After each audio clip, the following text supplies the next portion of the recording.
کیا آپ استغفار کی جادوئی طاقت کے بارے میں جانتے ہیں کہ کیسے یہ عمل آپ کی لائف چینج کر سکتا ہے؟ یہ بہت اہم ویڈیو ہے، اس لیے آخر تک ضرور دیکھیں۔ پیارے دوستوں، ہمارے چینل پر دوبارہ خوش آمدید، جہاں ہم اسلام کی خوبصورت تعلیمات شیئر کرتے ہیں۔ آج کی ویڈیو بہت اسپیشل ہے، بہت خاص ہے، کیونکہ آج ہم بات کرنے جا رہے ہیں ایک ایسی چیز کے بارے میں، ایک ایسے عمل کی تاثیر پر جو بفضل خدا ہماری زندگیوں کو بدل سکتی ہے، دلوں کو سکون اور ہمارے لیے خوشحالی کا راز بن سکتی ہے۔ جی ہاں، بات ہو رہی ہے استغفار کی۔ افسوس عام لوگ اس کی طاقت نہیں جانتے، اور اگر جانتے بھی ہیں تو بہت کم۔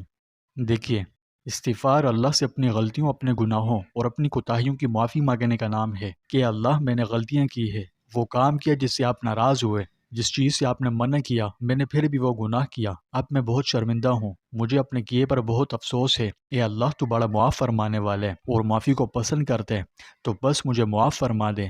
تو اللہ پاک بھی اپنے بندے سے خوش ہو کر اسے معاف فرما دیتے ہیں۔ اب یہاں اصل نقطہ سمجھنے والا یہ ہے کہ ہم سب انسان ہیں، اور انسان کا مطلب ہے کثیر الخطا، یعنی بہت ساری غلطیاں کرنے والا۔ اب کچھ لوگ کہیں گے، ارے بھائی میں تو بہت نیک ہوں، تو دیکھیں یہ دعویٰ ہم جیسا عام انسان نہیں کر سکتا، کیونکہ انسان خطاؤں کا پتلا ہے۔ اس لیے ماں سوائے انبیاء کرام علیہ السلام کے کوئی بھی انسان خطا و لغزش سے پاک نہیں، چھوٹی موٹی غلطیاں ہوتی رہتی ہیں۔ تو ایسی غلطیوں کا علاج ہے کیا؟ بہت ایزی، بڑا سمپل، کثرت سے توبہ و استغفار، یعنی جتنی زیادہ غلطیاں اتنا ہی زیادہ استغفار کر لیں۔ جیسے کہا گیا کہ بہترین خطاکار وہ ہیں جو کثیر التوبہ ہیں، یعنی جو بار بار توبہ کرتے ہیں، معافی مانگتے ہیں۔ اب ذرا توجہ سے سنیں، اللہ پاک بڑا مہربان اور بڑا قدردان ہے، وہ انسان کے چھوٹے چھوٹے اعمال پر بھی اجر و ثواب کے بڑے بڑے ذخائر سے نواز دیتے ہیں، اس کے خزانوں میں کوئی کمی نہیں۔ لیکن بات سمجھنے والی یہ ہے کہ کچھ لوگ استغفار کو آٹو موڈ پر لگا دیتے ہیں۔ دوستوں، استغفار دل سے نکلنا چاہیے۔ اس کے 3 بنیادی اجزاء ہیں۔ وہ کون سے؟ دل سے پچھتاوا ہو، اپنی غلطی پر سچے دل سے شرمندگی محسوس کریں، زبان سے استغفار کریں، یعنی معافی مانگیں، استغفر اللہ ربی من کل ذنب واتوب الیہ، یہ سید الاستغفار۔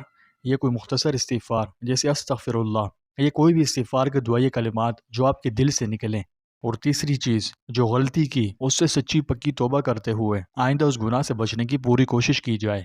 قرآن پاک کی سورہ نوح میں اللہ تعالیٰ حضرت نوح علیہ السلام کی زبانی فرماتے ہیں، اے لوگوں، اپنے رب سے مغفرت مانگو، بے شک وہ بڑا معاف کرنے والے، وہ تم پر آسمان سے خوب بارشیں برسائے گا، تمہاری دولت اور اولاد میں اضافہ کرے گا، اور تمہارے لیے باغات پیدا کرے گا اور نہریں جاری عطا فرمائے گا۔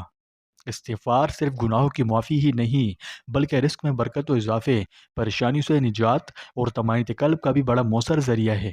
ایک بار ایک بزرگ نے کہا تھا کہ جب رزق تنگ ہو، استغفار کی کثرت کرو، اور یہ کوئی خیالی چیز نہیں، بلکہ بہت سے لوگوں کی کارگزاریاں اس کی طاقت کا، اس کی تصدیق کا منہ بولتی ثبوت بھی ہیں۔ ایک دوست نے بتایا کہ جب اس نے روزانہ 1200 مرتبہ استغفار پڑھنا شروع کیا تو المختصر اس کی پریشانی آہستہ آہستہ دور ہو گئی اور جاب میں ترقی بھی ملی۔ اب یہ کوئی جادو نہیں، بلکہ اللہ کی طرف سے ادا کر دے اس کی برکت ہے۔ استغفار ایک ایسی نیکی ہے جو ہمارے دلوں کو صاف و پاکیزہ کرتی ہے، زندگی میں ہر طرف سے برکتوں کو کھینچتی ہے، اور اللہ سے ہمارا گناہوں کی نحوست کی وجہ سے منقطع ہو جانے والا رابطہ دوبارہ مضبوط کرتی ہے۔ اس لیے آج سے یہ عہد کریں کہ ہم روزانہ کم از کم 100 بار استغفار کا ورد لازمی کریں گے۔ اور ہاں دوستوں، جب آپ اس طاقتور عمل کو کریں تو مجھے اور میرے والدین کو بھی اپنی دعاؤں میں یاد رکھیے گا۔ صدقہ جاریہ کی نیت سے یہ ویڈیو اپنے تمام دوستوں اور جاننے والوں کے ساتھ ضرور شیئر کریں، کیونکہ نیکی کا پیغام پھیلانا بھی نیکی ہے۔ اور کومنٹس میں بتائیں کہ آپ ایک دن میں استغفار کتنی مرتبہ کرتے ہیں، کیا آپ سید الاستغفار پڑھتے ہیں یا کوئی دوسرا، کومنٹ میں ضرور بتائیں، ٹھیک ہے؟ اللہ ہم سب کو کثرت سے استغفار کرنے کی توفیق عطا فرمائے۔